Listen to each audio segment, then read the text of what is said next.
Joining me now from Melbourne is the former Victorian Liberal Premier, Jeff Kennett. Thanks so much for your time, Mr Kennett. What do you think of Dan Andrews dumping Great this? pleasure.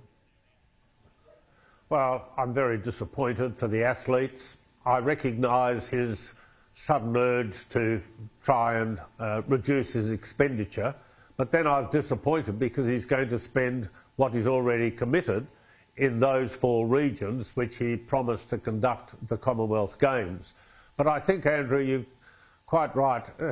You've got to remember, when Daniel came to office, the first thing he did was rip up a contract for a bit of road infrastructure, which had been duly and legally signed, which he said wouldn't cost us a thing, but cost us $1 billion.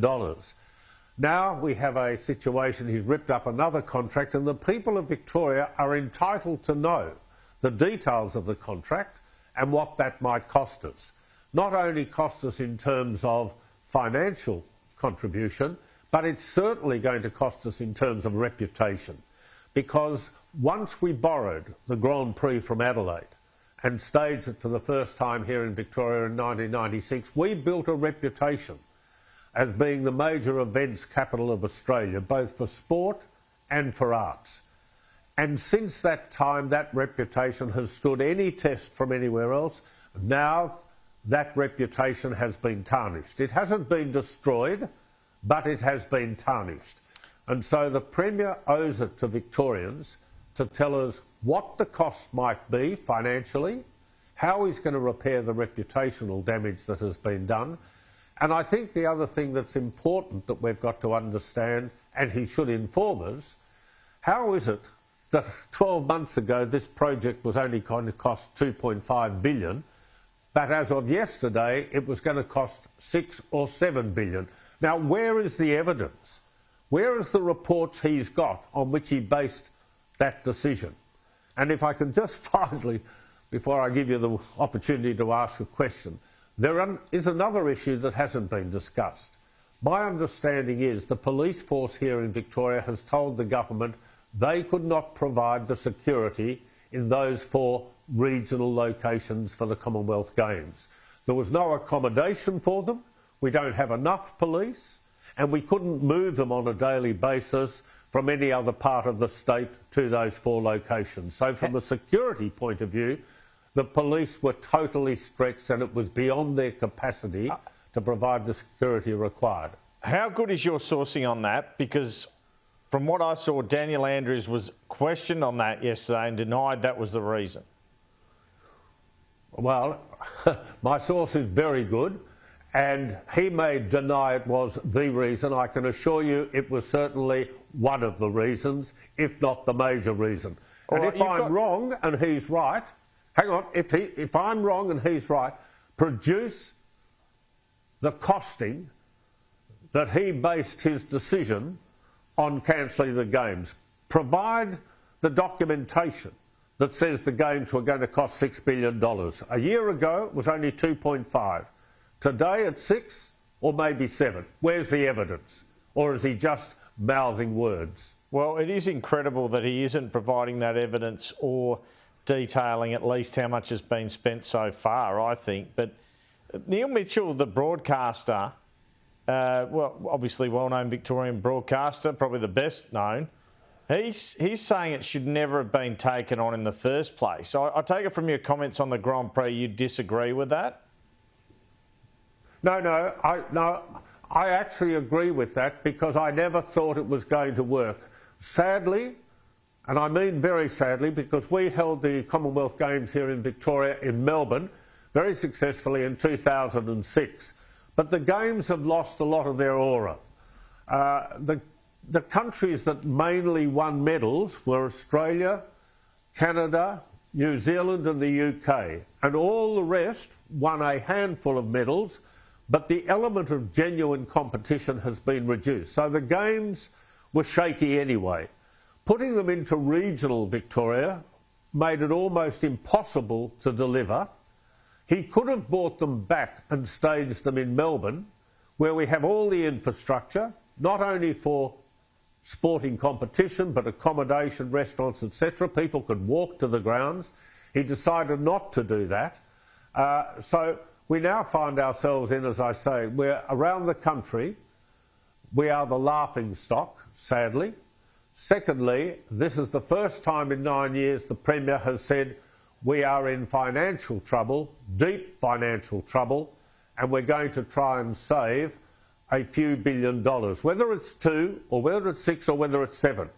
If he's serious about being worried about our debt, which is heading to $200 billion, he should cancel the suburban rail loop immediately, because that's a project that at the moment is estimated to cost $129 billion for stage 1.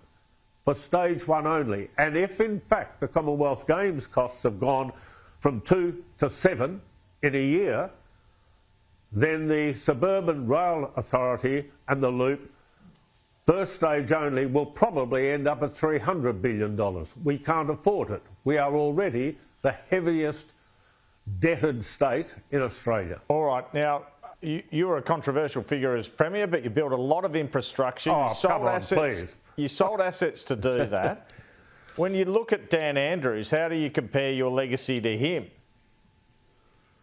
Well, firstly, when we built infrastructure, we built them on time, on budget. There is not one piece of infrastructure that's been built in Victoria at the moment that is on time and on budget. Secondly, I don't think we're controversial at all. We are economically conservative, socially liberal. Daniel Andrews believes and treats the public's money differently to his own. A good politician will always treat the public's money as if it was their own, because otherwise you wouldn't have the sort of level of debt that we've got. Now, in terms of legacy, that doesn't interest me from my point of view. Those days have gone many years ago, last century. Daniel's legacy, sadly, will not be born, Andrew, by my generation, but will be born by my children and particularly their children. There is no way Victoria can reduce its debt in the short term. It will continue to grow. The interest on that debt at the moment is in the order of $12.5 to $13 million a day, and that will continue to grow. So you can answer the question as to whether you think Daniel Andrews' contribution has been a responsible one or other. We're nearly out of time. I've just got a couple of quick questions. Why was he so successful at the election? And what does John Pizzuto have what it takes? Can the Victorian Liberals be competitive? He won because he controls his own party very well. He won because he uses social media exceedingly well. Can John Pizzuto lead us into government? It's 3.25 years away. That's a lifetime for many of us, and anything's possible. I will make this prediction, and I haven't always been happy with the opposition's performance, I've got to admit, because I don't think it's focused as a team, it's more been interested in individuals. I predict here and now, whenever that election is called, there will be a change of government. Whether Daniel Andrews is there or not, I don't know. I hope he is. He says he's going to stay. I'd hate to see him break another promise. But I would like him to stay there, to accept responsibility for what he's doing to Victoria's youth. They're the ones who he has actually really put into a hopeless position. And just finally, what do you think the prospects of the Voice referendum are, and what do you think Anthony Albanese should do about it at this stage?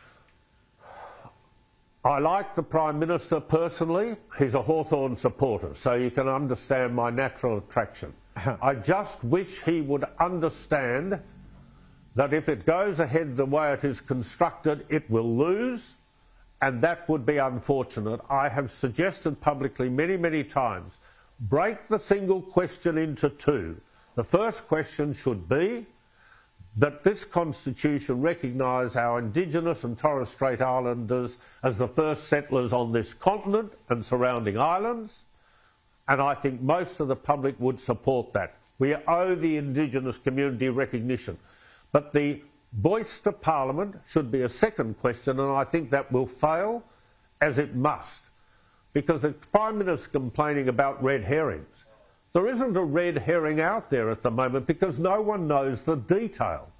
And no group, whether it's our Indigenous, our Caucasian, our more recent arrivals, should be treated separately in the Constitution from the Broad Church of Australians. We are all equal. The Constitution should be for all Australians equally, not giving favour to one group or another. Mr. Kennett, we'll have to leave it there. Thanks so much for your time this afternoon.